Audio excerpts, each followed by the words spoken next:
Hello everyone, welcome back to the channel. I'm G&G and this is episode 85 of the University Challenge, and today we are doing our end of season review for season 6. The 2027 season is done and dusted and we have taken home 3 trophies: the Electricity League Trophy, the All-Ireland Champions Cup Trophy and the Irish President's Cup. So just the 3 trophies this season, but it's still been a very successful season. So let's start off this review by looking at the transfers, and we can see here that, just clear this for a second, we see here that the signing of the season is Justin Farizai, who, I agree with this fully, came in on a free from Shamrock Rovers, and what an impact he made. 38 starts, 9 goals, 17 assists and a 7.19 rating, and to come in on a free and do that, he really improved our team, and an A+ from the board. What a bargain he was. Can't believe Shamrock Rovers let him go on a free, but we took him, and so glad to have him in the team, and he's going to be a big player, I think, for seasons to come now, and what a bargain. Next up, Rhys Evans came in from Glentoran to us for 500,000. The board only giving it a B, but I'd give it a higher rating than that. 33 starts, 22 goals, 5 assists, a 7.05 rating. Really solved our issue up front, and hopefully he continues to develop. He was out for a while with that injury and came back and was back in form straight away, so let's hope he can continue to develop. I am hoping to maybe give him a bit more competition next season, but we'll talk about that later in the episode. Next up, Will Andy Appin came in from Aberdeen for 200,000, the board giving him an A+ rating, and I'd agree with that. He made a great impact, made left back his own, 39 starts, 3 goals, 3 assists and a 7.04 rating. Really was a brilliant player to come in, and gives us so many options at the back because he can play centre back and right back as well, so he's going to be a vital player for us in seasons to come. Next up, Gabriel Barres came in from Estoril for 66,000, a real bargain, I think. An A+ from the board. He was brilliant this season. 35 starts, 10 goals including some brilliant free kicks, 9 assists, 7.03 rating. Really helped us out with set pieces. It really improved us from that this season, and he has been a vital player for us and will be next season for sure. Mikael Baron came in on loan from Freiburg, just as a squad player really, as a backup with Dennis Nolan out injured. B+ from the board, I'd agree with that. Only 7 starts, 1 goal, 2 assists and 6.88 rating. Really was just a squad player. So let's look at transfers out. George Dumitru left us in the middle of the season to go to Valenciennes in France for 150,000. His contract was up at the end of the season, so we decided to sell him. He's made 15 appearances for them, 3 goals, 1 assist and a 7.01 rating. So he's doing well in France, and I'm actually glad to see that. No bad feeling towards him at all. Scott Cahill was a young player that Sligo Rovers poached from us, and he's made 6 sub appearances this season, scoring 1 goal, which was actually against us, so did come back to haunt us. 6.90 rating, the board giving that deal a D. I was disappointed to see him leave, but we had no real choice. Jack Keeney, our captain, was sold to Derry for 85,000. He's made 9 starts for them, scored 2 goals including 1 against us. There's a team starting to appear here. 1 assist and a 6.79 rating, so doing okay but not brilliant. Dylan Duffy left us on a free. He went to Derry. He's only made 1 start for them and he has a 6.70 rating, so that deal has not worked out for Dylan Duffy, and he probably should have stayed with us. He would have played a lot more for sure. Aaron Wallace, another young player poached from us by Bohemians this time. He's made 14 starts for them and a 6.53 rating, so he is starting regularly for them but not doing great, but he is a young player, so he'd probably develop. Greg Lee left us at the start of the season, went to the Middle East for 49,000. He's made 16 starts and a 6.28 rating. Greg was wanting to leave us for about a season and a half, so we were glad to sell him on eventually. And then the other player to leave us was John Coleman, a young centre back, for 54,000 to Watford. A D from the board for that deal, but to be honest, he was never going to make our team, so just get the money in for him. The loans out, Sam Todd went to Dundalk for 1.5k monthly fee. He made 16 starts, 2 goals, 1 assist and a 7.07 rating, so Sam Todd doing well. He may be loaned out again next season as we bring in another centre back probably, but I'll talk about transfers as I said later in the episode. Luke Molyneux went to Cork City on loan, 22 starts, 11 goals, 6 assists in the first division in Ireland, 6.93 rating. Good to see him playing well. He will be leaving at the end of the season as his contract is up, as will Alex Dunn. He went to Cork as well, made 30 starts, got a 6.84 rating and a C from the board for that. Sean Brennan went to Leyton Orient on loan. The board giving this a B-. He made 20 starts, 4 sub-appearances, 5 goals, 3 assists and a 6.73 rating. I'd like to hold on to Sean if possible, but he looks like he wants to leave, but hopefully we can talk him into maybe signing a new 1-year deal at least. And then a young player, Derek Walsh, went to Longford on loan in the Premier Division. Made 15 starts, 3 goals and a 6.59 rating. Good to see him getting games in the Electricity League, because he has good potential and hopefully he can develop more, and we might get another loan deal for him next season. So that's the transfers looked at. Let's look at the results for the season, starting with the league. And we did win the league quite easily in the end, breaking the points record, breaking the record for most goals, breaking the record for most wins in a season, and almost an unbeaten season. Only at the end, when we were rotating the teams, did we lose games. Top scorer in the league for us was Rhys Evans with 16 goals. Probably would have broke the 20 goal mark only for that injury, so a good season for him. A- from the board for winning the league. The Champions League, we got through to the league phase for the first time. A huge achievement, beating Podgorica, Partizan Belgrade, Slovan Bratislava in the qualifiers, getting into the league phase. Somehow that only gets a B- from the board, so I don't know what they're expecting us to do. But yeah, we're in the league phase and we're doing okay in it. We've beaten Dynamo Zagreb, we've beaten Liverpool, we've beaten Fenerbahce, defeats to Bohemians of the Czech Republic, to Napoli and to Ajax. And as things stand, we are 21st in the league phase with 9 points. 2 games remaining against Chelsea and Juventus at the start of next season. So in with a chance of making the playoff round, but it's an outside chance still with those 2 big games to come. The All-Ireland Champions Cup that we played at the end of the season, we beat Cliftonville 4-1 on aggregate. Rhys Evans with 2 goals being the top scorer. Only 2 games in it, so pretty easy to be top scorer. C+ from the board. I don't think they're too worried about the All-Ireland Champions Cup, but it is a trophy for us. The FAI Cup, we were knocked out in the semi-final stage by Sligo Rovers 1-0. Disappointing not to get to the final to give us a chance to retain the trophy. A C from the board for that. I was disappointed. I would have loved to win that cup again and make it 3 in a row, but hopefully we can win it back next season. The Leinster Senior Cup, we were knocked out by Shamrock Rovers. No, we were beaten in the final by Shamrock Rovers on penalties, and a C from the board for this. Disappointing to not win it when we got to the final, but not the biggest deal in the world. And the President's Cup at the start of the season, we won it again, beating Derry Malonga with the winner, and a B- from the board for that. So that was another trophy in the bag, and good moment there. So looking at the moments to remember from this season, our biggest win was the 6-0 first leg win against Podgorica in the Champions League. Great performance all round from the team to do that, and that was of course our first win in the Champions League, so yeah, huge moment for us. The match to remember is the 3-1 win at home in the first leg of the 4th round qualifier against Partizan.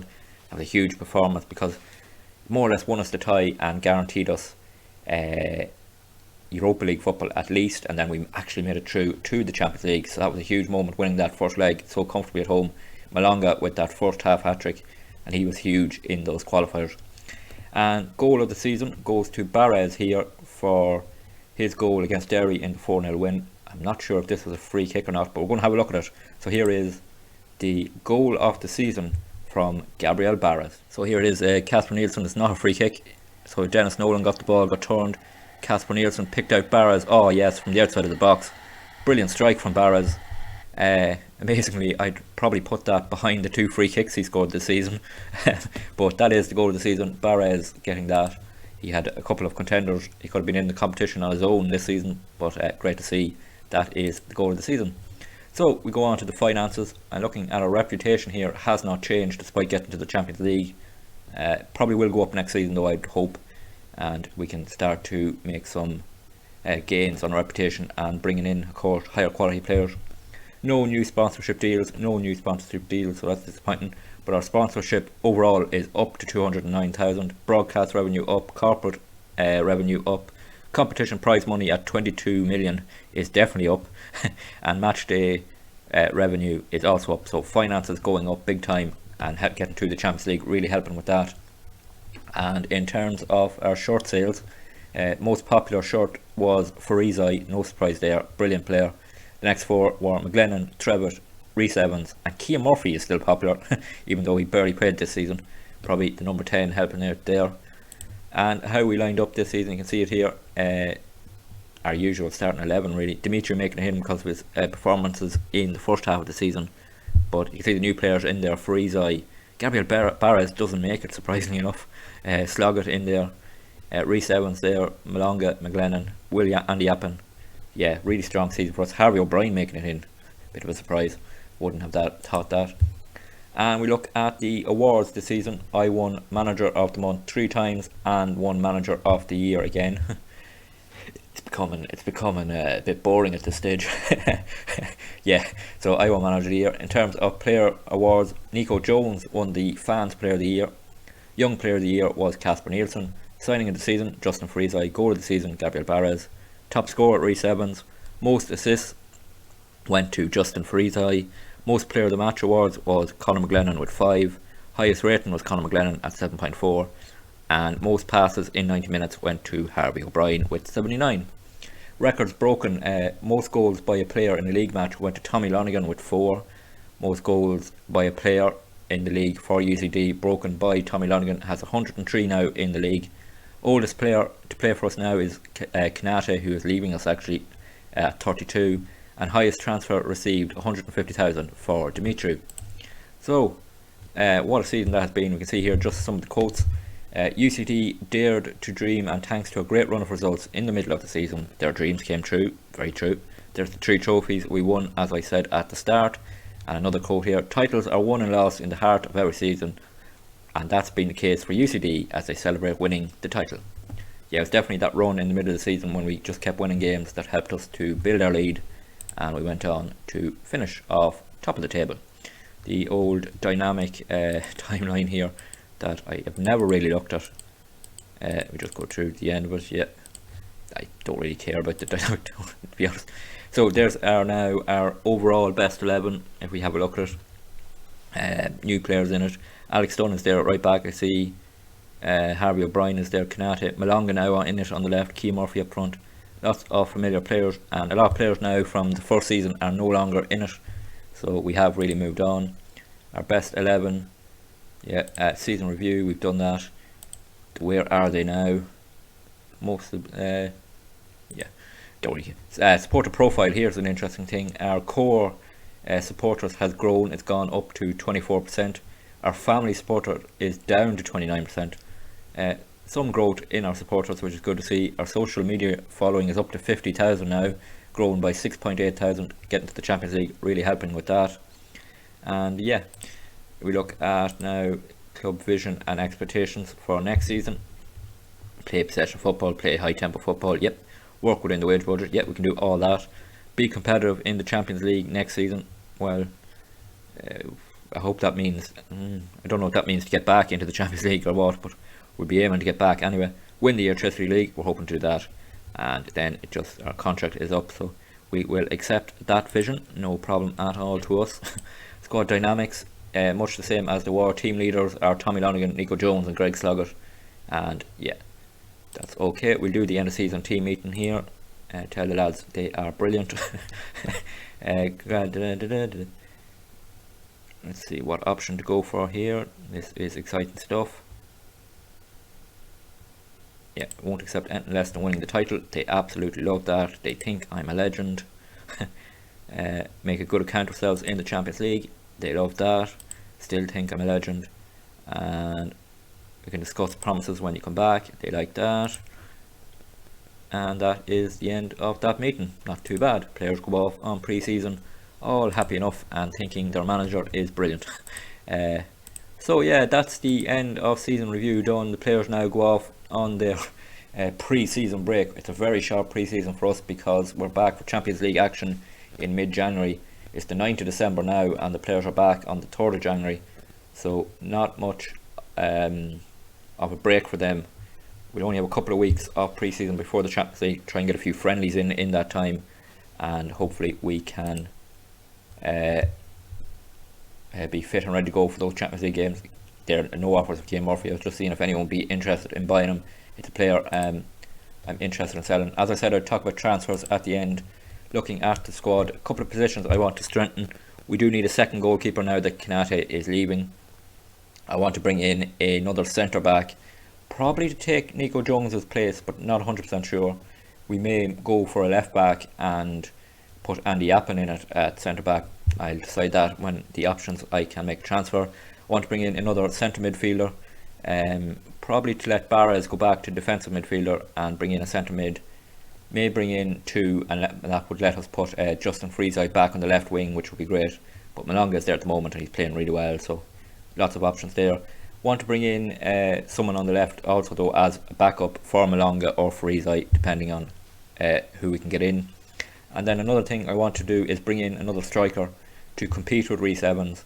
That would mean probably one of Tommy Lonigan or Keane Murphy would be sold, and then we would have 3 strikers competing for that spot, and then 2 really good strikers in Rhys Evans and whoever we sign, and then another backup in Lonigan or Murphy with Matthew Keogh still around as our 4th choice striker. So that's what we'd be looking to sign in this pre-season, is a goalkeeper, a centre back or left back, a defensive midfielder, a centre midfielder, a left winger and a striker. If I could get all of that, I would be delighted. Probably won't get them all, but if we can get some of them, and it will really build a strong squad for competing League and Europe next season. So in terms of the next episode, we will come back at the end of this pre-season with a review of the transfer action we've done, any pre-season action we've played. We won't have played much because we don't have a long pre-season, and then we will be looking forward to getting back into competitive action in the Champions League. But the next episode will just be a season preview, or season preview and review of the pre-season. That sounds a bit complicated, but that's what you'll notice what it is. If you did enjoy today's video, please drop it a like. It really helped the video to be seen more, and YouTube to look more favourably on the channel. If you want to join us on this journey, don't forget to hit the subscribe button. You won't miss any videos that way. Videos are posted Monday to Friday 6 PM Irish time, and if you subscribe you won't miss a thing. And if you want to catch up on it, and there is a playlist on the channel that does appear on the screen at the end of this video. So until the next episode, when we will be doing a season 7 preview, please take it easy.